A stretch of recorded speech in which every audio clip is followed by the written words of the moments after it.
आज किसी क्रिस्पी खाइबा की इच्छा होची से मु भाविली मुझे किसी क्रिस्पी करी आज खाइबी आज जो मैंने वेज खाऊँ से मैंने नॉन वेज खाऊ ना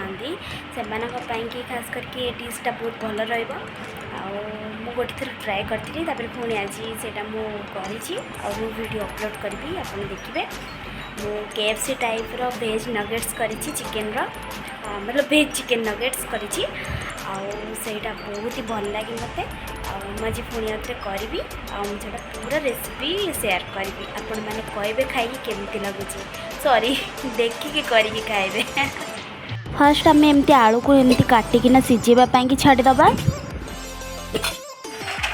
तापर सोयाबीन को आम भलसे एमती धोईकिना ताकू पुणी बसईदबा गैस रे।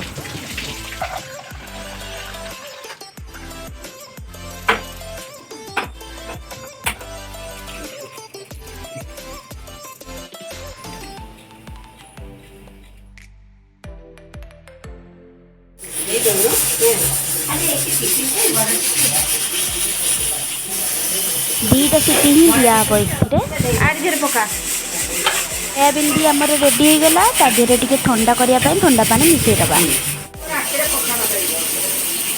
सिझा आलू आमर रेडी सोयाबीन टा ठंडा है पर ताकू भल कि चुपुड़ी की ग्राइंडिंग करदबा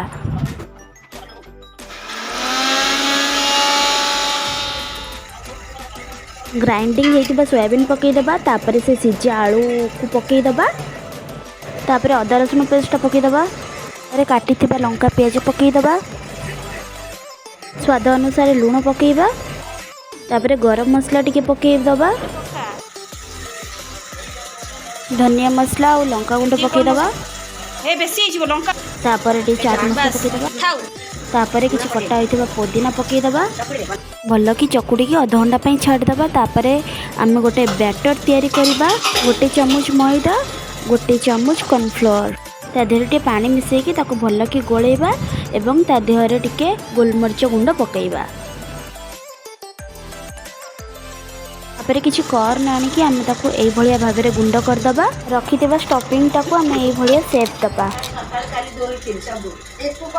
तापर से स्टफिंग को आम से बैटर रे गोलेबा एवं से कॉर्न टिके मिसेकी तेल रे छाणीदबा देन रेडी हो गला हमर KFC टाइप रो वेज चिकेन नगेट्स।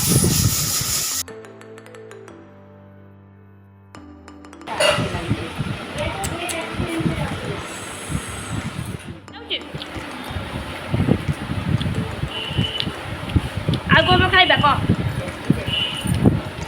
एतरी को एमती गला खाइबो एमती गला सोयाबीन खाइबो सोयाबीन खाइबुनी नले सेमती ना एमती गला खाइबो वेज चिकेन आमा केमती लागुची खा खाऊनु